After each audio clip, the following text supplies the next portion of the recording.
As far back as I can remember, I always wanted to be a writer.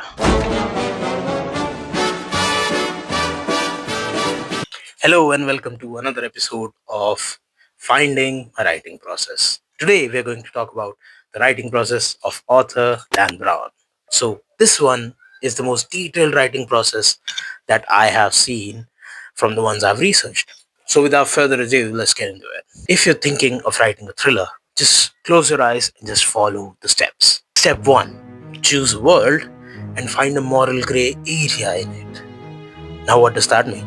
Well, in Da Vinci Code, he had the the whole church world, how a pope is elected, and who has the politics, the power.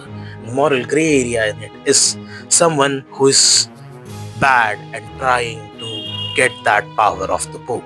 Step 2. Create a hero. Now, hero generally is someone that you can root for. So make him likable and place him in that world and that moral gray area that you created in the first step. Step 3. Create a villain. Someone who is OP, who is powerful in this world. Step 4. Check for the 3 C's. Now what the 3 C's are? This is very interesting. So the 3 C's are the clock, the contract, and the crucible. Now what does that mean? So you place a clock. Oh, the bomb is going to go off in 24 hours, like in the series 24. The contract is, okay, the main character promised this woman that he'll find her daughter's killer or whatever. So there's a contract between the main guy and somebody to solve this issue, this problem, this moral gray area. And the third is the crucible. Now what does that mean? Well, crucible means pressure. That the hero is in a tough condition and he has a worthy opponent in front of him. And he has no choice at all, but to take the challenge, even if he's not prepared for it. Step 5 is set the stage. So basically what it means is write the first chapter. How does this moral gray area arises in this world? How does the hero is involved in it? How is the villain involved in it? And where is the clock? Where is the contract? So you set the stage, you start the conflict. Step 6, and I think this is the cornerstone, the masterpiece of this whole process, which is write the finale first. So how do you want it to end? How do you want the hero to solve the problem? So you imagine that and write the final chapter. Now that you have written the first chapter and the last chapter, it's time to write the middle. So step 7 is navigate the middle muddle. What does that mean?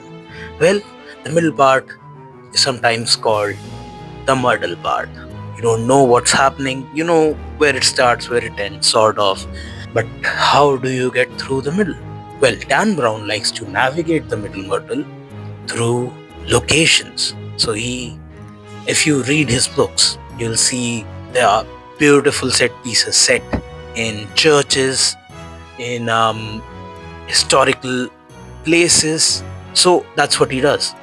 He just chooses some locations where some things are gonna happen and he writes set pieces for those locations. Now that you have a certain idea of how the story is gonna go, like you have the start, you have the end, and you have parts of the middle muddle. Step 8 is developing supporting characters. So supporting characters, what they do is create tension. Create a need for your character to act, your main character to take the reins, create a crucible for him to act. Now, these supporting characters could be the hero's relatives or somebody he knows, his friends, family. So, for this, my advice is think of your friends and think how they will act in such a world if they were placed in it. Now, step 9 is, well, turn up the tension. Make things complicated. Change the villain's real intention halfway through. Maybe someone betrays the hero, The hero's own intentions change or develop. Step 10 is build more obstacles. So, when everything seems over, make the situation worse. Now, you have the locations where you have thought of putting your set pieces, make it worse. So they have to go into the next location to get some answers, maybe get a clue or something. Step 11 is, well, remind people of the stakes. Maybe kill a character or two so that people know that what's going on can hurt our main character. The stakes are high, time is running out. Now, step 12 is when you have done all this, you just have to motivate him through different locations. You got the locations, you got the set pieces, you got the supporting characters. So maybe there's a clue in this location, he has to get that.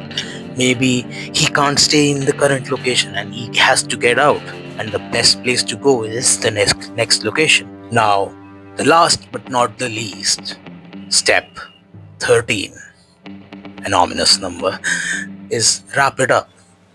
Well, endings need to be satisfying.